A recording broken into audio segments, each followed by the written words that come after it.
Dear students, how are you. हमने पिछले lecture में फर्स्ट यूनिट को कंप्लीट किया। आज हम रियल एनालिसिस की सेकंड यूनिट स्टार्ट करने जा रहे हैं और सेकंड यूनिट में हमारे पास दो चैप्टर हैं, improper integrals and their convergence. एक तो ये और एक ये integrals as a function of a parameter. चलिए, बहुत अच्छा टॉपिक है improper integrals and their convergence. ये आपको मैं आज करवाता हूं। बच्चों, इम्प्रॉपर इंटीग्रल तो आपके दिमाग में ये बात आई होगी, तो वो प्रॉपर वाले कौन से होते हैं? Proper integral. जब इम्प्रॉपर की बात आई है तो पहले तो प्रॉपर को समझना चाहिए। बच्चों, जो इंटीग्रेशन आप फर्स्ट चैप्टर में स्टडी करके आए हैं, रीमान इंटीग्रेशन, ये प्रॉपर इंटीग्रल ही था। प्रॉपर इंटीग्रल किसको कहा जाता है?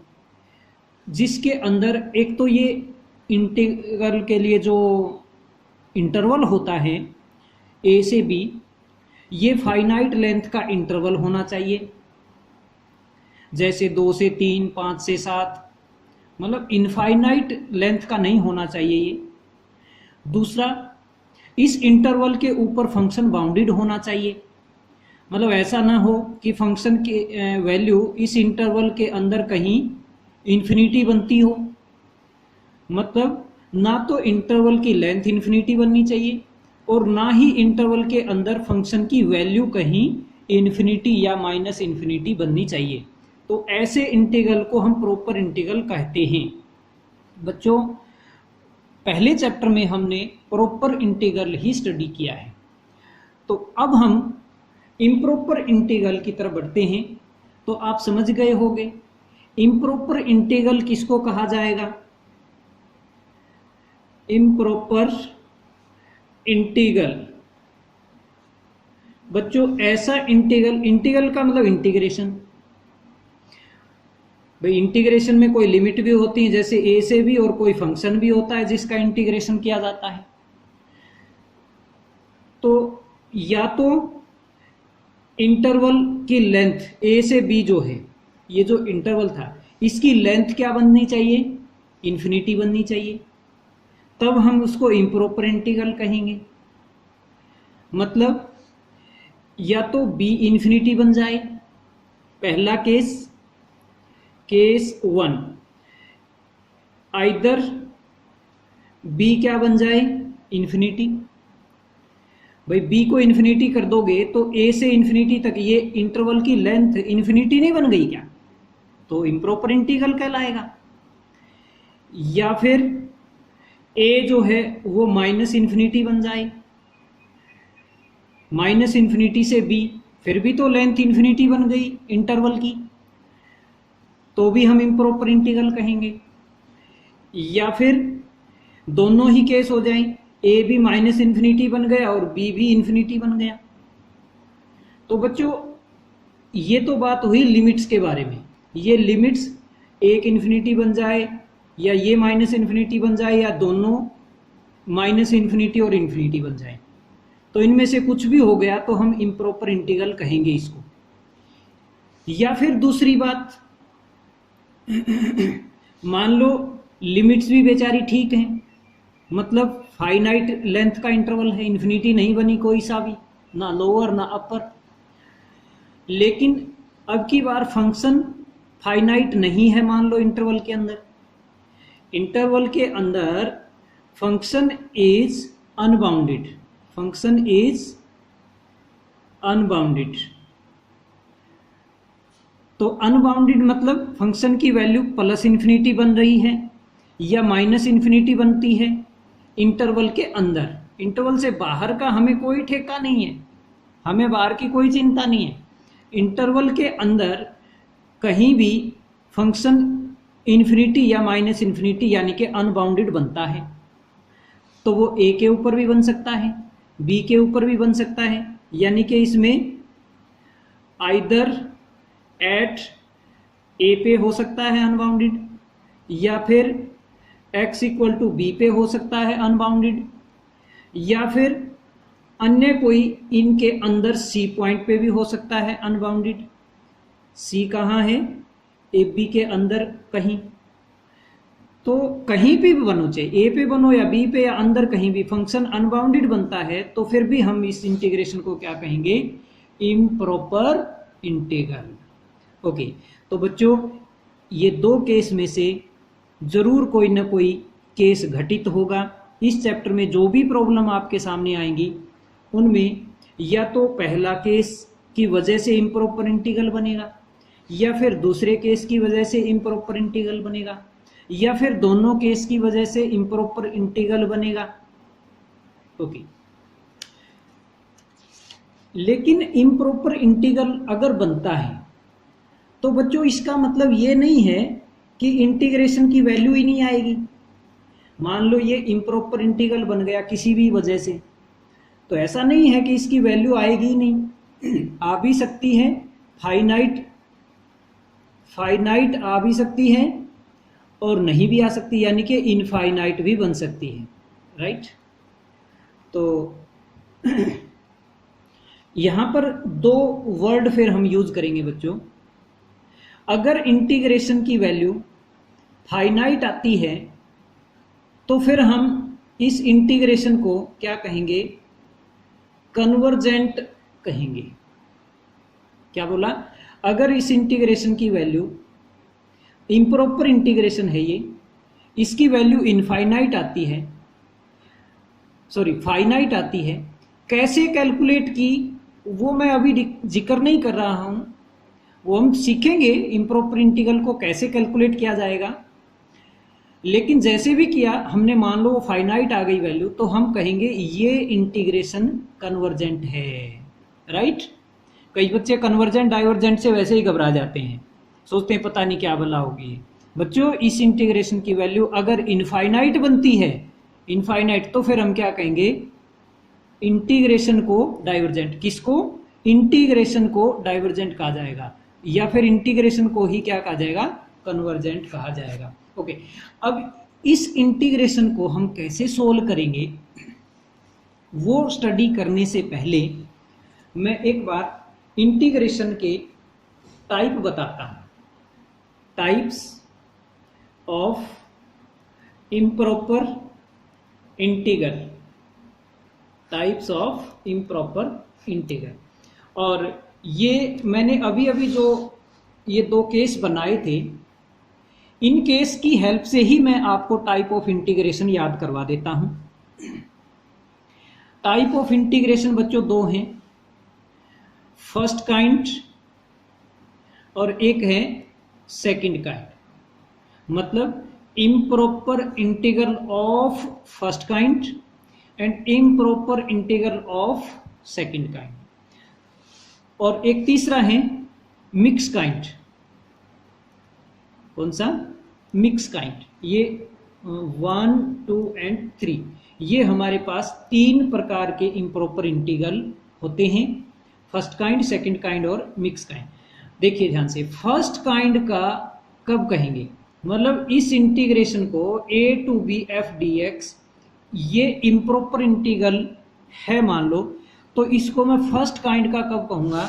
जब ये मेरा फर्स्ट केस टाइप का होगा। याद हो गया?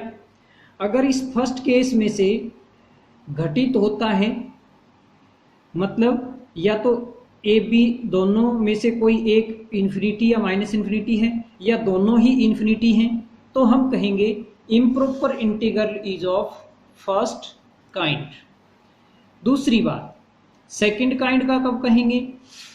जब फंक्शन अनबाउंडेड बनता हो। मतलब ये दूसरा केस, ये केस 1 और 2 मैंने इसीलिए बनाए थे ताकि इसको मैं फर्स्ट काइंड का कह दूंगा, इसको मैं सेकंड काइंड का कह दूंगा। तो अगर फंक्शन अनबाउंडेड बनता है तो हम उसको कहेंगे this is second kind of improper integral. और मिक्स काइंड का कब कहेंगे? शायद आप समझ गए होंगे, फर्स्ट काइंड और सेकंड काइंड दोनों मिक्स हैं। मतलब लिमिट में भी इन्फिनिटी बनती है और फंक्शन भी अंदर में इन्फिनिटी बनता है कहीं ना कहीं, तो उसको हम कहेंगे मिक्स काइंड की इम्प्रॉपर इंटीग्रल। आगे हम इससे रिलेटेड एग्जांपल्स देखेंगे, वहां पर आपको क्लियर होगा किस तरह से फर्स्ट काइंड की प्रॉब्लम्स नजर आती हैं, किस टाइप की सेकंड की और किस टाइप मिक्स काइंड की। जैसे मैं एक बार एग्जांपल्स की स्टेटमेंट के साथ कोरिलेट करता हूं ताकि आपको ये काइंड समझ आ जाए, उसके बाद फिर हम इनको सोल्व करने की टेक्निक्स को सीखेंगे।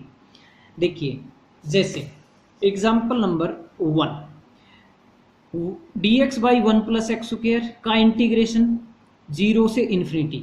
तो देखो, ये तो a है मेरा, ये b है, तो b बन गया ना इन्फिनिटी।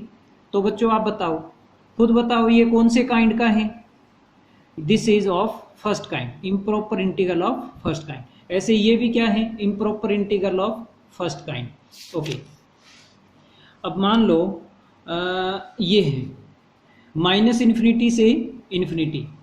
तो बच्चों ये कौन से काइंड का है? ये भी तो फर्स्ट काइंड का है, क्योंकि फर्स्ट काइंड में क्या बताया था, दोनों भी इन्फिनिटी हो तो भी फर्स्ट काइंड है। तो ये था हमारा फर्स्ट काइंड के टाइप। अब हम बात करते हैं सेकंड काइंड का, कैसे नजर आएंगे। जैसे ये एग्जांपल देखो, dx बटे एक्स स्क्वायर 0 से 1। देखो 0 से 1, dx बटे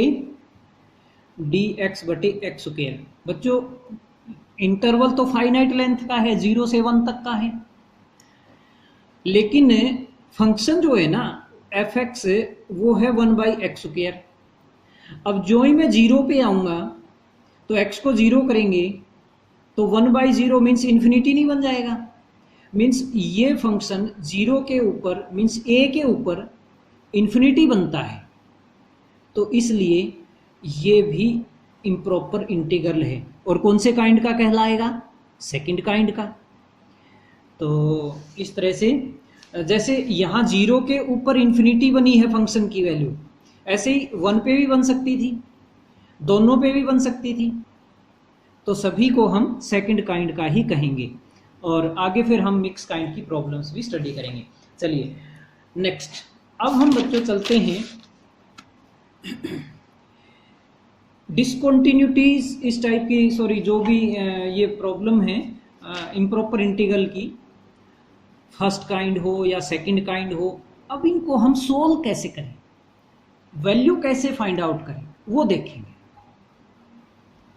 तो बच्चों फर्स्ट काइंड और सेकंड काइंड, मेन तो ये दो ही काइंड हैं, तीसरा तो इन दोनों का मिक्स काइंड है। तो बच्चों इन दोनों काइंड्स की प्रॉब्लम्स को सोल्व करने के लिए हमारे पास एक तो देसी तरीका है और एक थोड़ा अंग्रेजी तरीका है। कहने का भाव ये है रेडीमेड तरीका है, यानी कि उसमें फार्मूले बनेंगे, वो फार्मूले आपको यूज़ करने हैं और प्रॉब्लम सोल्व कर लेंगे। लेकिन पहले हम स्टडी करेंगे बिल्कुल देसी तरीका। पहली एक्सरसाइज की सारी प्रॉब्लम्स उस देसी तरीके से सोल्व होंगी। और वो देसी तरीका कौन सा है? लिमिट का। याद रखना, लिमिट की हेल्प से हम प्रॉब्लम को सोल्व कर सकते हैं। लेकिन कुछ टाइप की प्रॉब्लम्स को ही हम सोल्व कर पाते हैं, आसानी से सोल्व कर पाते हैं, नहीं तो बड़ी बड़ी प्रॉब्लम्स को सोल्व करने के लिए वो टेक्निक भारी पड़ जाती है। इसलिए फिर हम अगली एक्सरसाइज में शॉर्ट फार्मूले सीखेंगे। तो पहले हम लिमिट की हेल्प से इन दोनों काइंड की प्रॉब्लम्स को सोल्व करना सीखेंगे। पहले मैं काम करता हूं फर्स्ट काइंड के ऊपर। चलिए मैं इसका एक एग्जाम्पल लेता हूं, एग्जाम्पल की हेल्प से ही आपको लिमिट समझ आ जाएगी। जैसे मेरे पास ये इम्प्रॉपर इंटीग्रल 0 से इन्फिनिटी dx बटे 1 प्लस एक्स स्क्वायर, अभी अभी हमने इसको इसकी स्टेटमेंट को पढ़ा था। चलिए इन्फिनिटी है लिमिट के अंदर, it means this is improper integral of improper integral of first kind. Okay बच्चे, अब मैं देखिए इसको कैसे लिमिट इसके अंदर डालूंगा। देखिए 0 से इन्फिनिटी dx बटे 1 प्लस एक्स स्क्वायर, ये गिवन था। 1 मिनट के लिए मैं इसको ये लिख लूं, जहां इन्फिनिटी है वहां t लिख लेता हूं, इंटू डी एक्स बटे 1 प्लस एक्स स्क्वेयर, इसको एज इट इज रखा। मतलब 0 से इन्फिनिटी के बजाय मेरी लिमिट है 0 से t, और साथ में मैं ये लिख दूं limit t tends to infinity. तो बच्चों इसमें और इसमें अब कोई फर्क बचा नहीं, जब t टेंड्स टू इन्फिनिटी आप रखोगे तो 0 से इन्फिनिटी लिमिट बन गई, और वही तो ये है। तो इस तरह से हम लिमिट को फाइनाइट लिमिट में कन्वर्ट कर लेते हैं, उसका लिमिट पार्ट अलग निकाल लेते हैं। चलिए, तो ये अब हम क्या करेंगे, लिमिट एज इट इज रखेंगे, पहले इसको सॉल्व कर लेंगे। ये क्या बन जाएगा, tan इनवर्स x 0 से t। आगे की टेक्निक तो वही जो पीछे आप स्टडी कर चुके हो, इंटीग्रेशन आप करना जानते हो। Limit t tends to infinity, upper limit put करो, tan inverse t minus tan inverse 0। tan inverse 0 तो 0 होता है, तो बचेगा मेरे पास tan इनवर्स t, और t को क्या करना है, इन्फिनिटी। तो रखो tan इनवर्स इन्फिनिटी, यानी कि tan inverse tangent pi by 2, तो ये वैल्यू क्या आ गई, पाई बाई 2। ये अपने पास आंसर आ गया। तो इंटीग्रेशन की वैल्यू कैलकुलेट होकर के फाइनाइट वैल्यू हमारे पास आ गई है। तो बच्चों इम्प्रॉपर इंटीग्रल ये जो है, इसको मैं क्या कहूँगा, कन्वर्जेंट कहूँगा या divergent. This improper integral is the given improper integral is convergent. ठीक है, the given improper integral is convergent. चलिए, तो बच्चों ये था लिमिट की हेल्प से बिल्कुल देसी तरीके से प्रॉब्लम को सोल्व करने का तरीका। और एक और बताता हूँ, जैसे मान लो लोअर लिमिट में माइनस इन्फिनिटी होता, जैसे इसमें अगली प्रॉब्लम में है माइनस इन्फिनिटी से 0 डी एक्स बटे P square plus Q square x square, इसको सोल्व करना। मतलब बात यह है कि एक ही जगह माइनस इन्फिनिटी है, टेक्निक वही, माइनस इन्फिनिटी है जहां वहां t लिख लो, बाकी एज इट इज, ये भी एज इट इज 0, और t को टेंस टू माइनस इन्फिनिटी करवाओ। ओके, अब इसको आगे सोल्व करना है। ये तो बड़ा सिंपल स्टेप है, आप इसको स्टडी करेंगे, रीड कर लेंगे। यहाँ से क्यू स्कोर को बाहर निकाल लिया और ये tan इनवर्स बन जाएगा।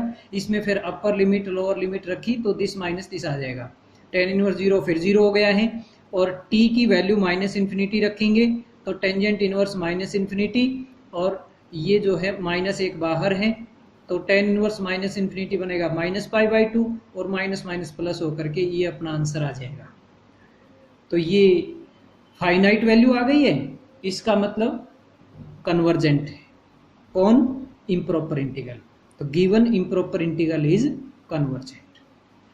और बच्चों एक टेक्निक और बस, ये लास्ट आज के लेक्चर की हम स्टडी करेंगे कि अगर माइनस इन्फिनिटी भी है और प्लस इन्फिनिटी भी है, दोनों केस हैं, तो हम प्रॉब्लम को कैसे डील करेंगे। तो बच्चों उसके लिए आप प्रॉब्लम को दो हिस्सों में तोड़ देंगे। जैसे माइनस इन्फिनिटी से इन्फिनिटी, इधर अपना माइनस इन्फिनिटी है, आगे चल के प्लस इन्फिनिटी है, इनके बीच में कोई नंबर ले लो, जैसे हमने 0 ले लिया, वो नंबर ले लेंगे जो अपनी आसानी रहे जिसमें। तो 0 में आसानी रहेगी इसमें प्रॉब्लम में, क्योंकि tan इनवर्स बनता है, आगे चल के tan इनवर्स 0 0 बन जाएगा, तो वो अपने को आसानी हो जाती है।